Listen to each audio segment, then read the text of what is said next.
कोई कुछ री कहो मन लाग्या। ए संसार के लोगों कुछ कहो। कलंक ने भी कहा उस महापुरुष को, भाई मीरा को बदचलन भी इस जगत ने कह करके पुकारा, या तो बिगड़गी। पता नहीं क्या क्या लांछन उस देवी का लगाई इन समाज के ठेकेदारों ने, फिर भी अपनी जगह पर वो देवी अडिग रही और वाणी चैलेंज करती है, कोई कुछ कहो, बको बको जगत के लोगों, क्या बकना चाहते हो तुम, बको। बाधाएं आती हैं, नदी ने तो समाना सागर में है जाकर के, अनेक मोड़ों से गुजरती है, अनेक चट्टानों से टकराती हुई जाती है, लेकिन अपने वेग को रुकने नहीं देती। अनेक बाधाओं को पार करती हुई अंततः सागर के अंदर लीन हो जाती है। ठीक इसी प्रकार से ये मीरा रूपी नदी चली थी, एक बहाव लेकर के विरह का, अनेक जटिल समस्याओं से गुजरती हुई, अनेक संकटों को झेलती हुई, लेकिन अपने भक्ति रूपी प्रवाह को रुकने नहीं दिया और अंततः अपनी मंजिल को प्राप्त करके रही।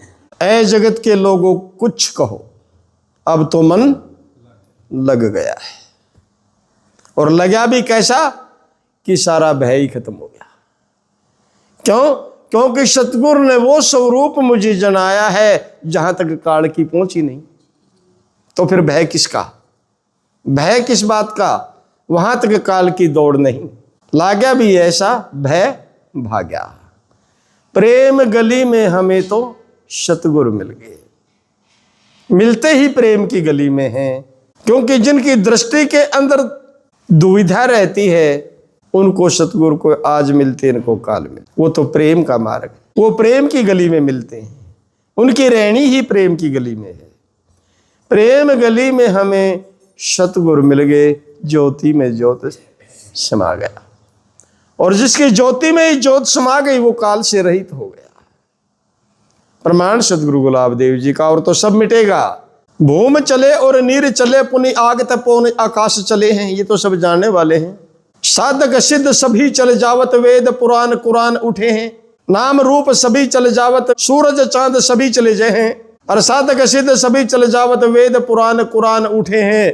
दास गुलाब न आवत जावत, ज्योत विखे जहां ज्योत मिले है। तो वही महापुरुष फरमा रही है, प्रेम गली में हमें तो सतगुरु मिल गए और ज्योति में ज्योत समा गया। अब तो लोगों कुछ भी कहो रे मन लागा। संत हमारे और हम संता के, भाई तुम्हें परेशानी क्या है? तुम क्यों बेचैन हो रहे हो? तुम्हारी क्यों रोटी छूट गई? भाई संत हमारे, हम संता के, परेशान तुम हो रहे हो, बताओ तुम्हें क्या प्रॉब्लम होगी? वही सतगुरु गुलाब देव जी भी कहते हैं कि हमें कहते हो बिगड़ गए, हम बिगड़े बिगड़े बिगड़े हैं। भाई तू क्यों हम संग झगड़े है? हम बिगड़े आप गवाया है, पर तय क्यों रोड़ा पाया है? हम बिगड़े मिली खुदाई है, अरे जल जल मरे लोग आइए कि तुम जिनाने हो, मर्द हो ही नहीं। बिगड़े हैं हम, बिगड़े, परेशानी तुम्हारी, तुम्हें परेशानी क्या? तो संत हमारे, हम संता के, जैसे गुदड़ी में धागा है। कितना गजब का प्रमाण है उस महापुरुष का, क्योंकि धागा गुदड़ी में है और गुदड़ी धागे में है। गुदड़ी धागे में है और धागा गुदड़ी में है। उनको अलग अलग कर सकता है क्या कोई कि ये गुदड़ी है ये धागा है? कोई करके तो दिखाए। कि इसी प्रकार कि हम संता के और संत हमारे, जैसे धागा गुदड़ी का और गुदड़ी धागे की, कितना उत्तम श्रेष्ठ प्रमाण है, अलग नहीं किया जा सकता। संसार की कोई शक्ति नहीं अलग कर सकती। ठीक है, तो संत हमारे, हम संता के, जैसे गुदड़ी में धागा, कोई कुछ री कहो मन लाग्या। मेरा तो संतों में रम गई कि अब तो मैं रम चुकी हूं, अब जुदा होना असंभव है। मेरा संतों में रम गई जैसे सोने में सुहागा। सोने के अंदर जब सुहागा मिला दिया जाता है, ये जेवर बनाने वाले जानते हैं, उसकी चमक और दुगनी हो जाती है, और वो सुहागा उस सोने से अलग नहीं किया जा सकता। ठीक है, तो इसी प्रकार से जहां सतगुरु रहदास जियों के साथ जब मीरा खड़ी होती है, जब मीरा के विवरण आते हैं तो चमक और बढ़ जाती है, और इन दोनों को अलग किया नहीं जा सकता। बल्कि मैं ये कहूँ जहाँ रविदास है वहीं मीरा है, और जहाँ मीरा है वही रविदास है। शरीर अलग अलग दिखाई दे सकते हैं लेकिन रूह एक ही है। कोई कुछ री कहो मन लाग्या। आगे क्या कहती है, कुल की लाज ये जगत की रीति। ये कुल लाज लोक लाज कहती है ये दूर की कोड़ी हो चुकी है। ये दूर की बातें, हमारे से बहुत दूर की बातें हैं। कुल की लाज और जगत की रीति तोड़ चली जैसे धागा। जैसे धागा फटाफट तोड़ दिया जाता है, तो इसी प्रकार मीरा कहती है कि ये तोड़ करके फेंक दी पड़े। और कहती है भाई मीरा, जब इसकी ननद ने बहुत ज्यादा जुल्म ढाने शुरू कर दिए, और तब कहती है कि अब ना रहूंगी ननदी थारी हट की, कि अब थारी इस हटड़ी के अंदर नहीं रहूंगी, तेरे इन महलों के अंदर मैं नहीं रुकूंगी। क्यों? क्योंकि दरवाजों के आगे भी ताले मार दिए गए थे इस बाई के।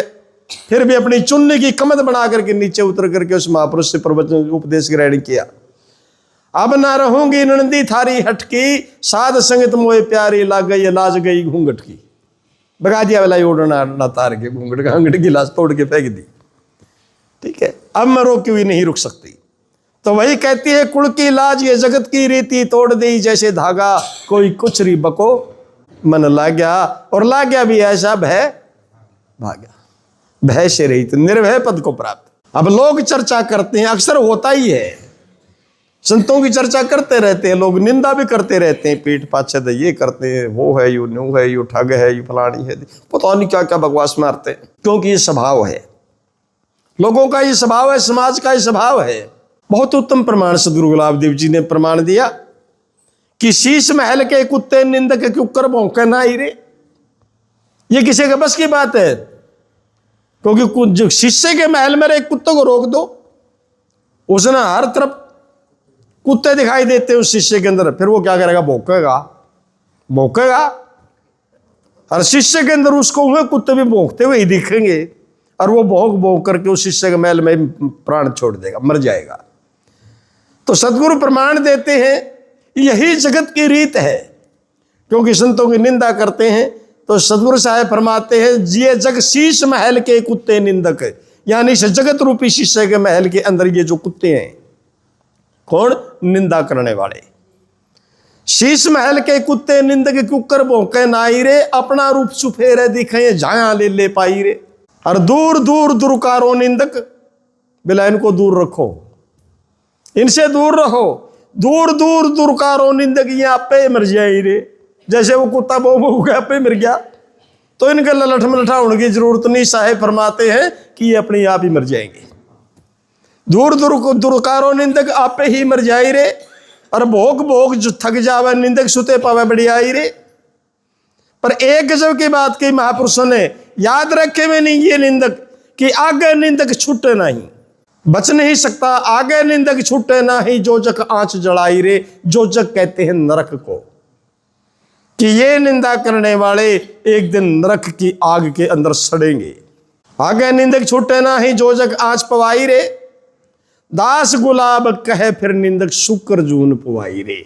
शुक्र में होता सूर, कि अंत में वो सूर की गति को धारण करेंगे, सूर बनेंगे। अब सूर का काम क्या है? उसका आहार का पता है आपने? क्या खाता है वो? गंदगी। सारे जगत का गंद अपने पेट में गाल लेता है। तो ये भी संता की निंदा कर करके संता का जितना भी गंद है वो सारा अपने महला हिरे गाल लेने। तो इसलिए सतगुरु ने कहा कि ये सूर की उनको प्राप्त होंगे।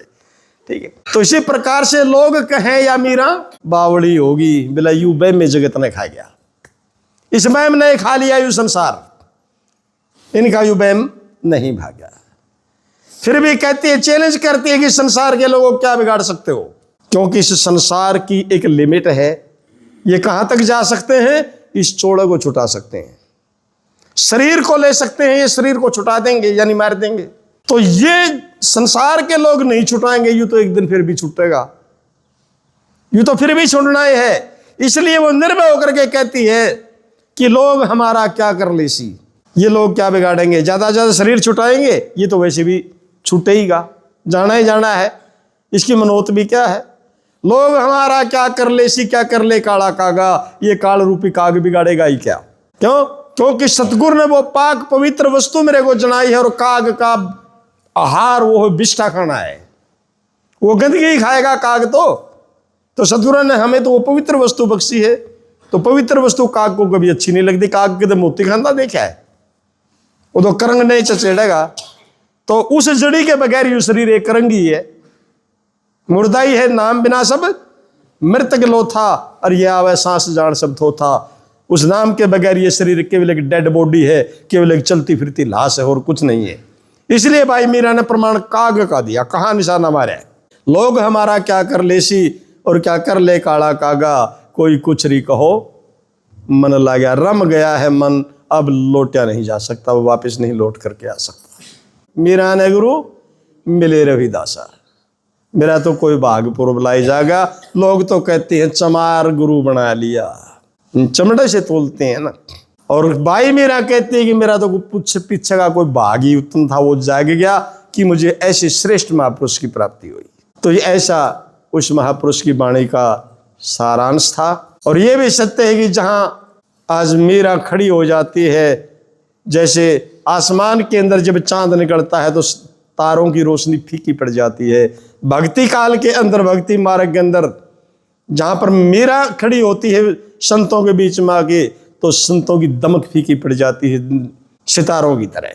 तो ऐसा भक्ति का महाप्रकाश उस देवी के अंदर था। लेकिन बहुत जुल्मों से गुजरी, बहुत संकटों से गुजरी, पर वो कहते हैं कि आग में पड़ करके सोना अपनी चमक नहीं खोता बल्कि कुंदन बन जाता है। कुंदन सोने से भी महंगा हो जाता है। तो इन मुसीबत रूपी, संकटों रूपी इन अग्नियों से गुजर के वो मीरा कुंदन बनी, और आज महापुरुषों के बीच में हाजर नाजर और विराजमान है। बोल प्रेम से श्री सतगुरुदेव महाराज की जय।